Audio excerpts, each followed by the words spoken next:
Share করছি গলদা চিংড়ির মালাইকারি। চিংড়ি মাছে নুন, হলুদ, লেবুর রস আর একটু লঙ্কার গুঁড়ো বা কাশ্মীরি লঙ্কার গুঁড়ো মাখিয়ে হালকা করে এপিট ওপিট উল্টে লাল করে ভেজে তুলে নিলাম।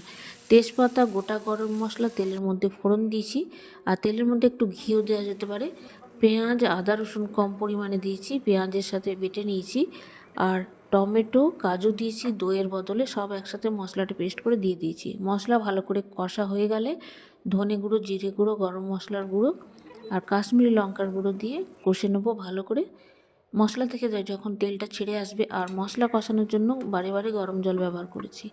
মশলা থেকে তেলটা ছেড়ে এলে চিংড়ি মাছ দিয়ে ভালো করে মশলার সাথে মিশিয়ে একটু নাড়াচাড়া করতে হবে।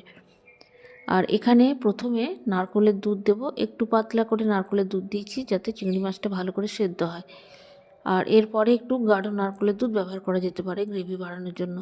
আমি এখানে একটু বেশি গ্রেভি বানিয়েছি। কাঁচা লঙ্কা দিয়ে ঢাকা দিয়ে দেবো, প্রয়োজন মতো নুন, চিনিটাও দিতে হবে। আর শেষে গ্রেভি বাড়ানোর জন্য আরও একটু নারকেলের দুধ দিয়ে দিলাম, আর একটু শুকিয়ে নিলে তৈরি।